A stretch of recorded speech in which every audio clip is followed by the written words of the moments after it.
क्षमा प्रार्थी छु। प्राविधिक कठिनाइको कारणले म एकछिन हजुरहरू समक्षबाट ओझेल हुन पुगेँ। यहाँ जोडिँदै यो प्राविधिक कुरा हो, आफूले भनेर हुँदैन, ठ्याक्कै नेट कट्न पुग्यो र म हजुरहरूसँग ओझेल हुन पुगेँ। त्यसको लागि म क्षमा प्रार्थी छु। आज 324औं लघुकथा पाठ्य श्रव्य दृश्य प्रतिष्ठानको नियमित कार्यक्रमलाई लिएर म उपस्थित भइसकेकी छु। हजुरहरूमा पुनः फेरि अभिवादन गर्न चाहे। मैले अघि एकछिनका लागि प्राविधिक कठिनाइका कारण यहाँ एकछिन म हट्न पुगेँ, त्यसको लागि क्षमा चाहन्छु। आज लघुकथाहरू रहेका छन्। 1 मा बा मनोहर पोखरेलको, 2 मा इन्टरनेट बालकृष्ण काफ्लेको, 3 मा मिस गरिमा आचार्यको र 4 मा सिप कृष्ण तिमिल सिन्हाको लघुकथाहरू रहेका छन्। आज म 4वटा लघुकथाहरू वाचन गर्न गइरहेकी छु भने यहाँ विश्लेषणको लागि अमृता घिमिरे मिसको उपस्थिति रहने कुरा थियो, तर उहाँको घरैसी समस्याले गर्दा आज उहाँ उपस्थित हुन सक्नुहुन्न भनेर मलाई जानकारी गराउनु भएको थियो, जुन कुरा मैले हजुरहरू समक्ष जानकारी गराएँ। म लघुकथा सुरुमा वाचन गर्छु र म त्यसलाई स्वयं आफैले नै विश्लेषण गर्ने जमर्को गर्दैछु। त्यो कुरालाई पनि स्वीकार्नुहुन्छ भन्ने आशा राखेकी छु। सुरुमा यहाँ बा मनोहर पोखरेल दाईको कथा रहेको छ, जसलाई म वाचन गर्ने चेष्टा गर्दैछु।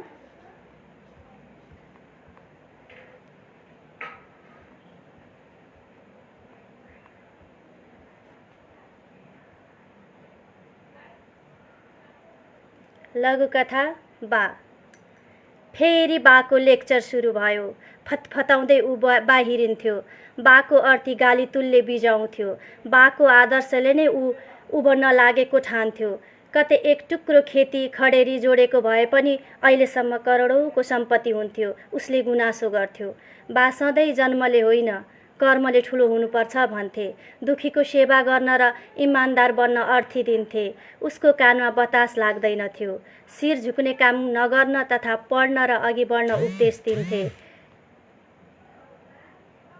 सत्यको बाटो छाड्नुहुन्न भनेर सिकाउँथे।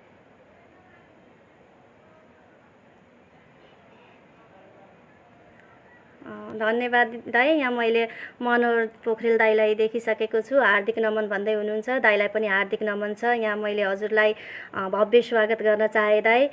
हुन्छ, म कोसिस गर्नेछु। दाईले यहाँ हार्दिक नमन, यहाँ नै काफी हुनुहुन्छ विश्लेषणका लागि भनिरहनु भएको छ। म कोसिस गर्नेछु विश्लेषण गर्नका लागि। सुरुमा म लघुकथा वाचन गर्छु 4वटा, अनि त्यसपछि म विश्लेषणको काम गर्ने जमर्को गर्छु। यहाँ बा म कथा पढ्दै थिएँ। उसलाई अर्थी उपदेशको कुनै परवाह थिएन। अर्थी उपदेशले विष झैँ दिमाग र मनलाई पोल्थ्यो। सधैँ समाज राष्ट्र भनिरहे, परिवार बिर्से, घर घडेरी, धन सम्पत्ति, गाडी गहना केही नि जोडेनन्। ऊ यस्तै सोच्थ्यो। अरूका बासँग तुलना गर्दथ्यो र दुखी हुन्थ्यो। आज ऊ आफै पनि 2 सन्तानको बा भएको छ। छोराछोरीका लागि के गरे भनेर औँला भाँच्न थालेको छ। आफू र बालाई तुलना गर्न थालेको छ। सामान्य परिवारमा जन्मेका बाले उचित शिक्षा पाएका थिएनन्, तथापि उनै बाले दिनरात दुःख गरेर सहरमा पढाए, खुट्टामा उभिन सिकाए। आफूले पनि छोराछोरी पढाउनु बाहेक केही गर्न नसकेको कुरा गमे। उनै बाले छाडेर गएको घरमा तल्लासम्म थप्न नसकेको मनन गरे। बालाई दोषी देख्ने उसका आँखा खुल्दै गएको छ। बाको अनुपस्थितिमा बाका अर्थी एक गरेर याद आउन थालेको छ। बाले छाडेको अमूल्य सम्पत्तिको बोध भएको छ।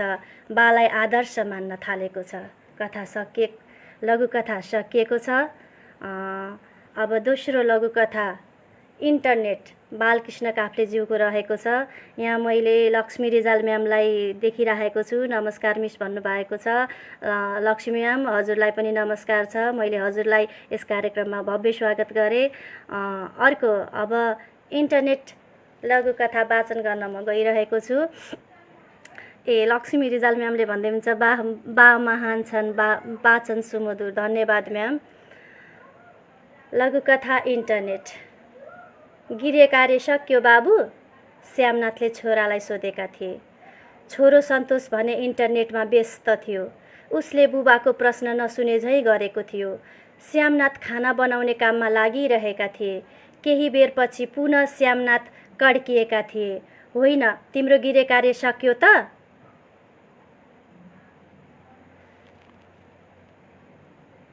सन्तोषले जवाफ फर्काउँदै भनेका थिए, म नेट चलाउँदैछु बाबा, गृह कार्य त गरिहाल्छु नि। श्यामनाथले छोरालाई सम्झाउँदै भनेका थिए, छोरा, धेरै ल्यापटप खेलाउनुहुन्न, धेरै बेरसम्म नेट चलाउनु हुँदैन।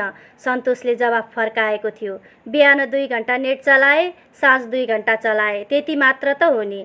दिनको 4 घण्टा नेट चलाएर हुन्छ त? पढाइ लेखाइमा पो बढी समय दिनुपर्छ। श्यामनाथले छोरालाई सम्झाउन खोजेका थिए, तर सन्तोषले बुवाको मुखमा तालचा लाग्ने गरी जवाफ फर्काएको थियो। छोराको प्रति प्रश्नले श्यामनाथ अलमल्लमा परेका थिए। उनले 27 वर्ष पहिलेको आफ्नो 5 कक्षाको पढाइ सम्झेका थिए। छोराले जवाफी प्रश्न राख्दै भनेको थियो, बाबा, हजुर 5 कक्षामा पढ्दा कति घण्टा नेट चलाउनुहुन्थ्यो? प्रश्नसँगै यो पनि लघुकथा सकिएको छ। यहाँ मैले धेरै स्रष्टाहरूलाई देखिसकेको छु। हजुरहरू सम्पूर्णमा हार्दिक नमन गर्न चाहे मैले। हजुरहरूलाई धेरै धेरै कार्यक्रममा स्वागत छ। यहाँ मैले थुप्रै स्रष्टाहरूलाई देखिरहेको छु। यहाँ मनोहर पोखरेल दाईले दुखी छोरा जिम्मेवार भएको छ, बा बितेपछि स्वयं बा भएपछि भनेर लेख्नु भएको छ। हो दाई, यो कथाको म विश्लेषण चाहिँ यो 4वटै कथा सकिसकेपछि गर्नेछु।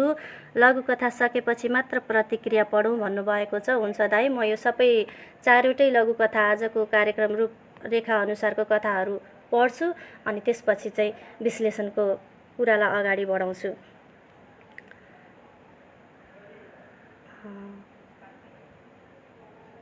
यो कथा तेस्रो लघुकथा रहेको छ मिस चाहिँ यहाँ गरिमा आचार्य बहिनीले लेख्नु भएको छ। यो लघुकथा मैले पढ्न अगाडि बढाउँदैछु। लघुकथाको शीर्षक नै मिस रहेको छ। यस संसारमा तिमीलाई सबभन्दा बढ्ता को मनपर्छ नानी? बाबाले एक्कासी प्रश्न सोध्नुभयो।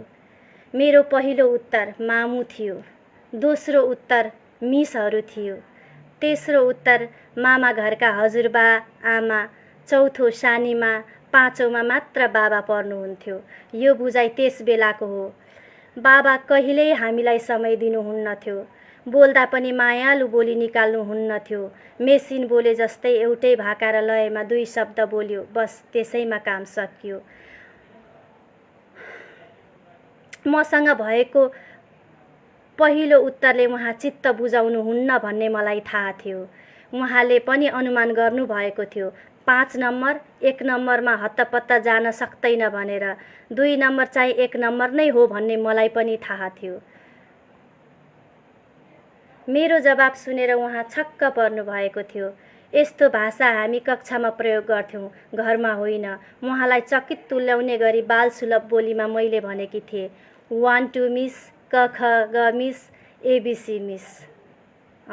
यो छोटो तर निकै नै सान्दर्भिक र बाल मनोवैज्ञानिक कथा रहेको छ। यो